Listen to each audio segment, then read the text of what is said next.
নমস্কাৰ সকলোকে মোৰ অন্য এটা ভিডিঅ'লৈ আপোনালোকক স্বাগতম জনাইছোঁ। আশা কৰোঁ আপোনালোক ভালে কুশলে আছে, ময়ো ভালে আছোঁ। ৰাতিপুৱাৰ কামখিনি কৰিয়েই মই কিটচেনলৈ আহিছোঁ আৰু ৰুটি বনাবলৈ লৈছোঁ। শুকানকৈয়ে বনাইছোঁ ৰুটি। এইফালে বাবুক পঢ়িবলৈ মাতিছোঁ। সি পঢ়িবলৈ কোৱাত বাহিৰলৈ দৌৰিছে, কিবা এটা ক'লে মানে বাহিৰলৈ দৌৰ মাৰে। আৰু আনফালে ইফালে মুনু শুয়ে আছে। তাই যিহেতু স্কুল বন্ধ, এইকেইদিন দেৰিলৈকে শুই আছে, উঠাই নাই। ৰুটিখিনি মোৰ বনোৱা হোৱাৰ পিছতে এই কাবুলী বুটৰ চব্জিখন বনাইছোঁ। ৰাতিয়ে তিয়াই থৈ দিছিলোঁ বুটকেইটা আৰু ধুনীয়াকৈ মই বিলাহী দি কাবুলী বুটৰ চব্জি এখন বনাইছোঁ। এইফালে ৰুটিও হৈ গ'ল, চব্জিখনো ৰেডি। ব্ৰেকফাষ্টটো কৰিয়ে মই কাপোৰটো চেঞ্জ কৰি ল'লোঁ। মানে মানুহজনে ফোন কৰিছিল আজি মুভি চাবলৈ যাব বোলে, আৰু এইফালে বজাৰত গৈছিল, বৰালি মাছো লৈ আহিছিল, লোকেল বৰালি মাছ। মাছখিনি মই ধুনীয়াকৈ উলিয়াই লৈছোঁ আৰু এতিয়া ধুই ল'ম। বহুদিনৰ পৰা বৰালি মাছ খোৱাই নাছিলোঁ, ইয়াত অহাৰ পৰাই আজি পাই লৈয়ে আহিছে তেখেতে।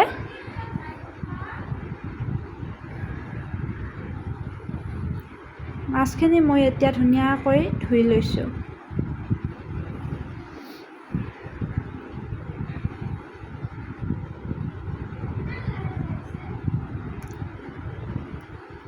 এইফালে বাবুৱে গাটো ধুয়ে ড্ৰেছযোৰ চেঞ্জ কৰি লৈছে আৰু তৰবুজ খাবলৈ লৈছে।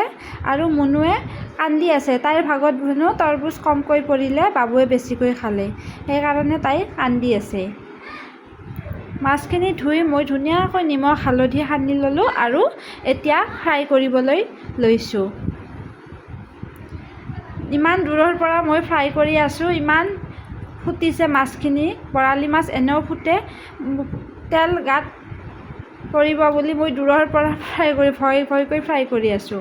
বৰালি মাছ গুৰিকৈ ভাজি কোনে খাই ভাল পায় জনাবচোন। মই কিন্তু পিঁয়াজ জলকীয়া এনেকৈ দি গুৰিকৈ ভাজি খাই খুবেই ভাল পাওঁ। সেইকাৰণে মই অলপমান পিঁয়াজ আৰু জলকীয়া দি ধুনীয়াকৈ মাছ গুৰিকৈ ভাজিবলৈ ধৰিছোঁ। ইয়াত মই নৰসিংহৰ পাত অলপমানো দি দিম। নৰসিংহৰ পাত দিলে খাবলৈ বেছি ভাল লাগে।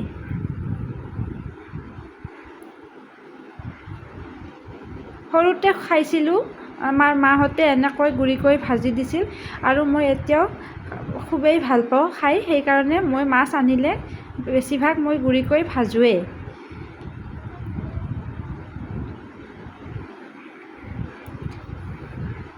হালধি গুড়ি দিয়া নাই, হালধি গুড়ি অলপ দি দিম।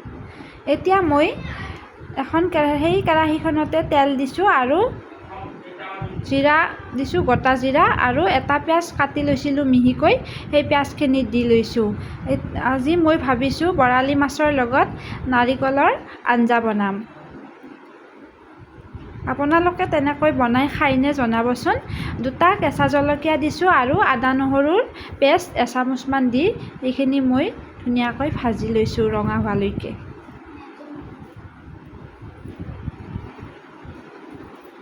ইয়াত মই জোখমতে হালধি গুড়ি এড কৰিছোঁ আৰু এইখিনিও ধুনীয়াকৈ মই লৰাই দিম। ভিডিঅ'টো অলপমান দীঘল হ'ব পাৰে, আপোনালোকে শেষলৈকে চাব।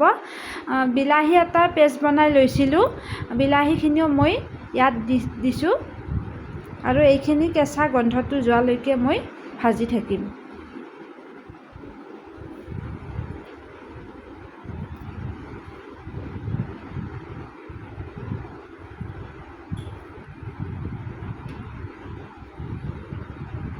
ইয়াত মই শুকান মছলা ব্যৱহাৰ কৰিছোঁ। ধনিয়া গুড়ি দিছোঁ এচামুচ, জিৰা পাউডাৰ দিছোঁ এচামুচ, আৰু গৰম মছলা মই এচামুচ দিছোঁ, আৰু অলপমান লাল মিৰ্চ পাউডাৰ এড কৰিছোঁ। যিহেতু মই কেঁচা জলকীয়া দিছোঁৱে, সেইকাৰণে জলকীয়া গুড়ি মই কমকৈ ব্যৱহাৰ কৰিছোঁ। এইখিনি মই ধুনীয়াকৈ ভাজি থাকিম কেঁচা গোন্ধটো যোৱালৈকে। আৰু দেখিছেনে তেলখিনি বাহিৰত ওলাই গৈছে।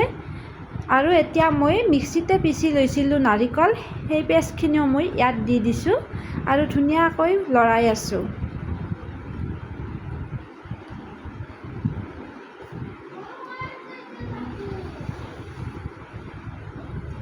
এইখিনি মই কিছু সময় ভাজি থাকিম আৰু সোৱাদ অনুসৰি নিমখটো এড কৰিম।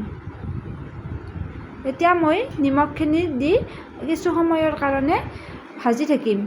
এইখিনি নাৰিকলৰ পানীখিনি যে ওলাইছে এইখিনি শুহি যোৱালৈকে মই ভাজি থাকিম। দেখিছেনে? শুহি শুহি একেবাৰে শুকান হৈ পৰিছে। এতিয়া মই ইয়াত গৰম পানী দি দিম।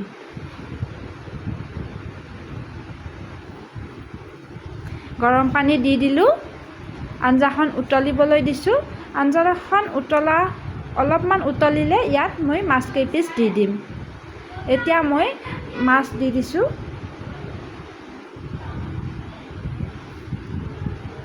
মাছখিনি দি মই কিছু সময় উতলিবলৈ দিম। আঞ্জাখন উতলাৰ পিছত প্ৰায় গ্ৰেভিৰ নিচিনা হৈছে। এতিয়া মই গেছটো অফ কৰি দিম। প্ৰায় হৈয়ে গ'ল আঞ্জাখন।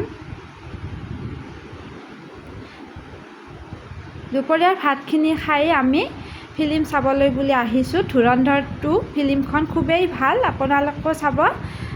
আজিৰ ভিডিঅ'টো ইমানেই। ভাল লাগিলে লাইক, শ্বেয়াৰ আৰু ছাবস্ক্ৰাইব কৰি